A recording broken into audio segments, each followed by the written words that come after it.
Hey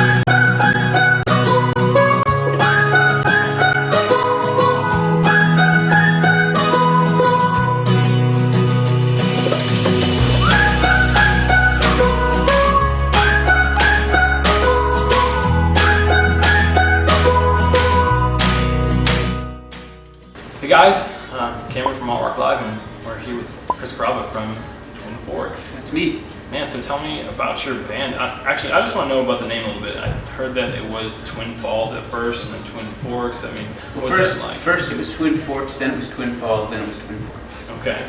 Because we named our garage, our recording studio, Twin Forks, I guess, the place. And the way that came to be was Ben, the drummer, was from one area of Florida. John was from South Carolina. I was at the time from Florida, and Susie was from New York. And it was like these forks off the road, but we were meeting in the middle of the road. Okay. So it wasn't going away from each other; it was like meeting in the middle. So that's what we called it. It was just our meetup spot, was Twin Forks. And then so when we did it, it was funny. Jonathan was like, "Well, why don't we just make it the Cloud Place?" It's like that's like we have, Susie and Ben aren't in the band right now because they're off doing their other band tours and what have you. And Kimmy and Kelsey are here, and Sean's here. And these like Twin Forks to John is like a place that people come in and out of to visit, be a part of when they can. Yeah. And for as long as they can. Awesome. Well, that's awesome, man. So tell me, so now there are four of you guys, and everyone's kind of doing their own kind of thing. What are your backgrounds coming into this musically and lyrically and all these different things coming into this folk rock band? Well, I think that was one of the fun things, is the crossover between our different musical rearings. Like Jonathan came up listening to a lot of folk, a lot of like Jimi Hendrix, a lot of chicken picking stuff. I came up listening to a lot of country, a lot of folk, and then a lot of like punk rock and hardcore and metal. And then so those are like the two main things. And then the other, like Kimmy and Kelsey, I don't think they would know like a hardcore song from a Skrillex song, but their tastes are equally different than ours. But they all kind of meet in the country folk kind of boot stomping, almost Gaelic kind of thing that we have going. And Sean has got similar. Sean came up on the same things that I came up on, as well as what Jonathan came up on. So we're always discovering new music, which is the best part of being in a band with people. Somebody's turned with their iPhone and suddenly, like, what is this, and how do I not know this record that's 20 years old and I could have had now forever? Yeah, it's fun.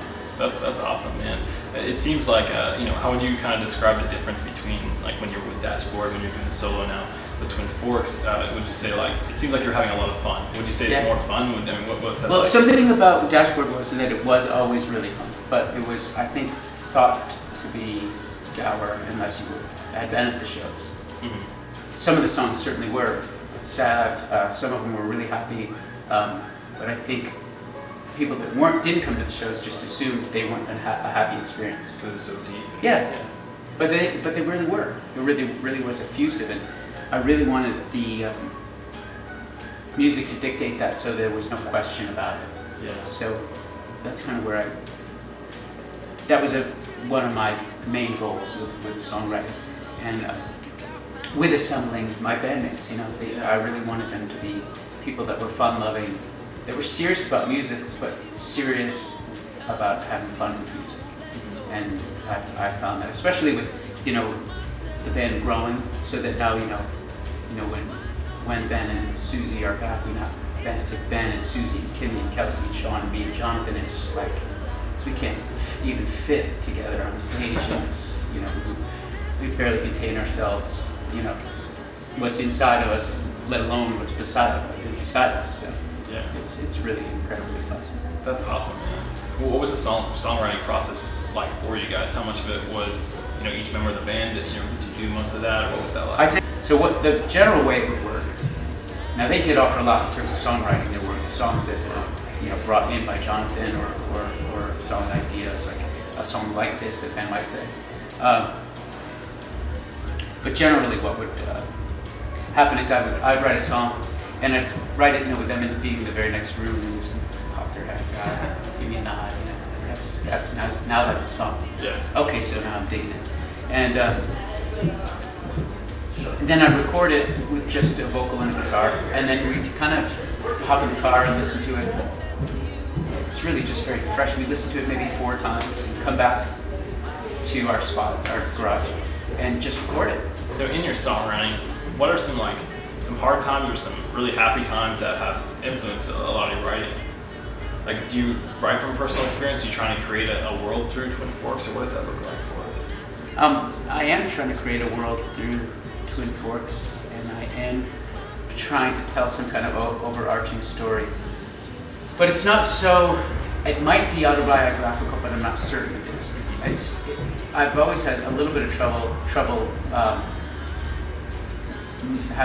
knowing with certainty what a song is about until maybe months or even years have passed. I think I know what it's about, and then I really like it.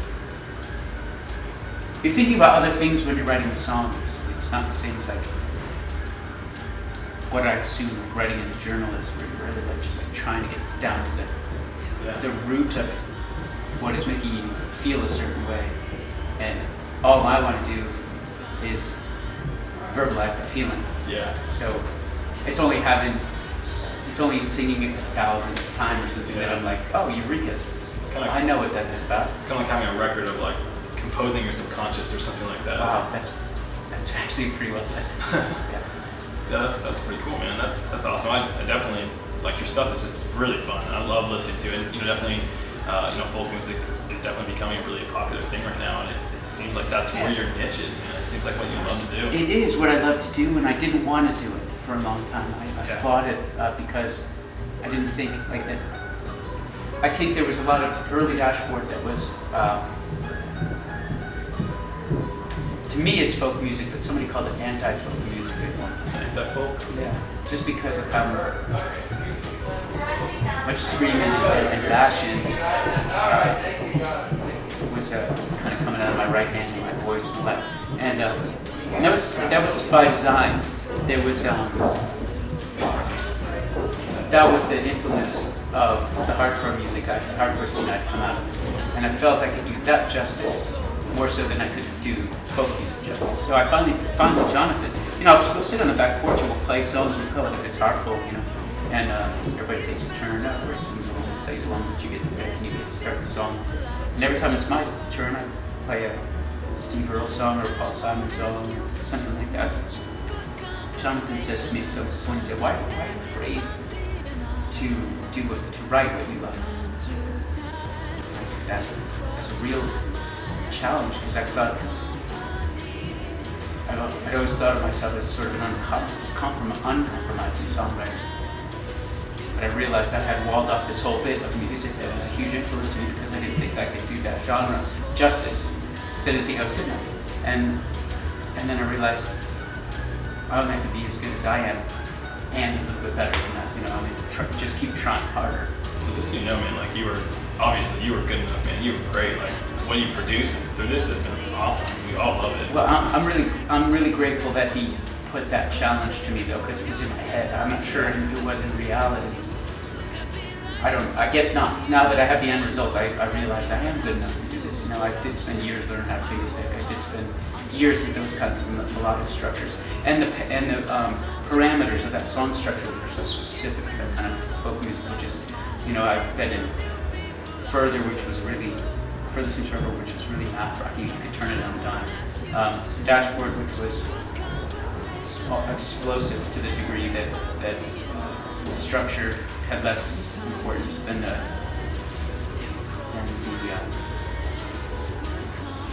story, maybe. But this has, it's all about the structure of the song, and I'm trying to excel within the structure of that song. So I'm glad John challenged me with that. It led to the funnest thing, the most fun thing I've been involved in. Dude, awesome. Yeah, that's cool. So I had a question, I guess, going back, if you don't mind, just to Dashboard for a second. On your album, your last album, you had a song "Get Me Right," and that was a really popular one. Yeah. You talked about I think you kind of dabbled in like some faith in Jesus and thinking about that. Is that ever a thing that like something you still are I guess working on your mind or influences how some of your songs or things like that? Yeah, I don't. Do you have doubts or questions or like what does that look like for you? Like it was kind of portrayed in overtones or in some other tones and so forth. But what does that look like for you? I guess. Well, let me say a little bit about this first, because I think Dashboard Confessional, I think, made it seem like it might have been a Christian band, and so a lot of the songs people were looking for like a Christian message in a lot of music I was making, which there probably is some, but if there is some, it really isn't with the purpose of ministry or anything like that. Sure, it's just that I grew up I grew up Catholic, guilt-ridden Catholic like every other Catholic, and I'm a terrific lapsed Catholic, which is where Get Me Right comes from. Well, I'm from Boston, so I grew up going to Catholic churches too. So, I can, I think that Get Me Right was a great release for me for so much of that period of my life of where I remember being told that this is just the way it is, and I just had trouble seeing it for what it was, and I never got real clear answers to what I thought were real clear questions. But the overriding theme of that song is that I really, really I'm desirous of this. I really want to have sort of doubtless faith. That seems like it would be great. Yeah. It just seems like you could have such freedom to be happy in the world. It's almost like, it seems to me like those people that have that. I don't know if there's perfect faith is a thing or whatever, but that have a pursuit of faith like that, where that's what their life is about. It's almost like, well, yeah, life is hard, but comma, so what? This is like just one piece of my long eternity or whatever. And I had, as like a lapsed Catholic and a doubting Thomas, I had just such trouble with that. And that song's really kind of about wanting that, like wanting that freedom or maybe an ability to like forgive myself, for what I don't know. But I guess I know I hold on to some things too strongly or deeply, and that's another one. It's a tough one to decipher, but obviously I had to make a decision to leave that line. I say, oh Jesus, in the song, and I'd never said anything like that before, I don't think, and I wouldn't say it's a kind of an angry song, but it's not angry at anybody or any deity, or it's not angry at God. It just is. I guess it's just a little angry.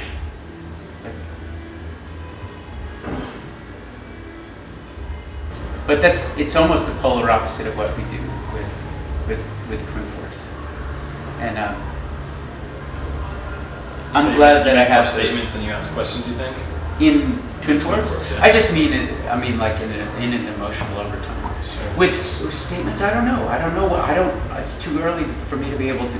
You could probably define for me what Twin Force is better than I could define for you. I could define the sound of it when you're talking about lyrics or stories or point of view. I'm not really sure I'm able to. I'm just too close to it right now. It's just too smooth for me to know precisely and accurately what the hell's going on. Due to your album is coming out. It came out about a month and a half ago. Okay, awesome. So your album just came out. It's out. It's real. Well, we've been working on it, like we started to say before, for like 3 years. And in that time, if you would have told me that like top 40 would play folk music at some point, I would have fallen out of my chair, Yeah. But it's kind of amazing, and you know, I feel pretty grateful for the Ava brothers and Mumford and Sons for putting for putting. Is that your time right there? No, I have that effect on people. for putting using certain instrumentation. I use this analogy like I think it's true. Like I think Mumford and Sons, I think they write perfect songs, and they write perfect songs that have perfect songs. And they could have arranged them like The Killers, another great band, and they would have been just as successful and they'd be just as popular. But they have a similar taste that I do, a certain aesthetic that I like, and because of it, I'm someone who has an acoustic guitar and banjo and mandolin in my band, and this person who may have before Mumford and Sons would have immediately changed the channel, might listen for a few bars and decide to keep listening or not, but not just turn it because they heard a twang. Yeah. And that I'm ever grateful for that, but I never would have thought. I thought we were going to dig ourselves into an even deeper niche than Dashboard was in. So, huzzah, you know, like who knows? I don't know what to say about that other than that gave us a much better chance at being able to be a band beyond our collective other bands, having our own identity, because people will give us a listen for what we are, not what bands we came from, and they won't not give us a chance because of the choice of instrumentation, because that just so happens to have gotten popular somehow, which is astounding to me. But as a band, I'm really grateful. What are obviously we want to listen to every song. What are the 2 songs that you should definitely listen to this album? On this album, I really like Say Back to You and Kiss Me Darling. I think those are 2 kind of simple stories, and one is real gentle, and one is real like mood stomping, and one is real gentle. So if you're gonna listen to 2, there's 2. And you say you've been touring everywhere. You're touring now, and you're gonna keep touring. Yeah, we've already been around the world once or twice. We've been doing that, and our record only just came out. So we've been touring for a good year. Dude, what was the first thing you think you'll do when you guys stop touring? Make another record, I guess. So we can start touring again. Nice, yeah. You just love touring that much?